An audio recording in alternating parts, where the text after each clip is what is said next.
thank you for asking this question, because there's been a lot of confusion around the word atheist in my comments lately. A lot of people say, well, why do you have to call yourself an atheist? Why not just be an agnostic or an ex-Christian? And I think that's because they don't really understand what atheism is. The church has done a really good job of redefining what atheism is to demonize and dismiss the position. Many people think that atheism is the claim that God does not exist, but that's not true. The word theism refers to belief in a God.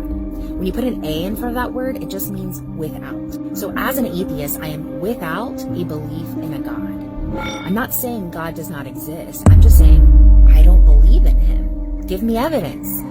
Give me reason to believe. But until then, I'm going to reserve my belief and be without belief until then. Now, a lot of people ask me... Okay. First, perhaps consider not putting your belief into the feeble hands of another human being, because all they can do is give you a defense for why they believe. But let's just say I accepted your position of describing atheism as only without having or a lack of belief in God, which I don't, because I believe all people have some sort of a worldview, and atheism or agnostic atheism is just the cover that they put over that worldview. But let's just say I went there with you for a moment. I would also have to accept your logical premise that you have accepted atheism to be your truth. Without having or lack of belief is your truth. And if you say that there is no truth, well, then I'm going to ask you, is that in and of itself a truth claim? So let's just agree and say there is truth. And if you have your truth, lowercase t, and I have my truth, lowercase t, well, it makes the truth, uppercase T, completely relative. So it creates a dynamic that up can be down, left can be right, yes can be no, and 2 + 2 can be whatever you want it to be.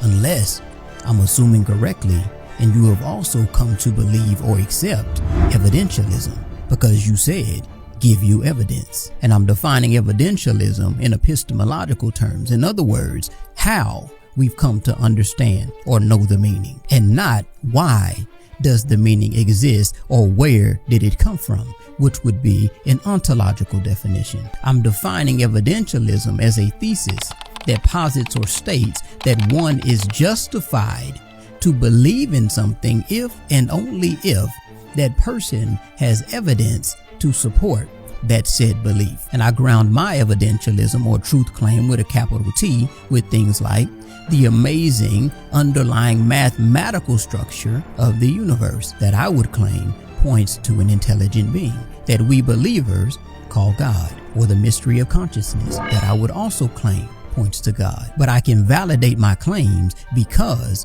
of the value of truth. And theism, or the belief that there is God, grounds my pursuit of seeking truth. Help me then to understand how atheism doesn't completely undermine the entire value of truth. And if you found said truth, how does atheism allow you to trust the findings of your conclusion? Because if atheism, or without belief or lack of belief in God, is the truth, then there is no God. And we humans have merely evolved quite sophisticated and intelligibly from what began as a rock or some sort of matter with no divine intervention. And I'm being a bit facetious here, but this said rock, from my understanding from people who follow the evidence of evolution as a naturalistic origin, was rained on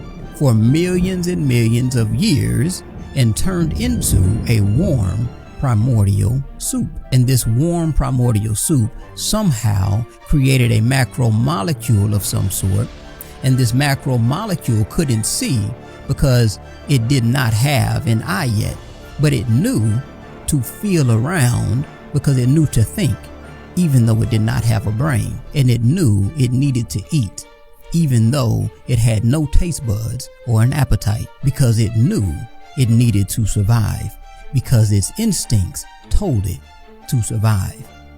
But why is surviving even a good thing? See, the macromolecule was already rationalizing and making moral decisions, and the warm primordial soup hadn't even evolved it a heart yet. And this not divinely inspired process over millions and millions of years has led us to present day humans who are supposed to trust the veracity of the conclusions that we form about life. And as a theist or believer, the truth connects me to my reality and thereby grounds the basis for my seeking of truth. But on the other hand, if we're just here by chance and then that's the end and we die, I'm not sure if I were an atheist that I would even care about the value of truth. And because of this, I find atheism to be very motivationally self-defeating.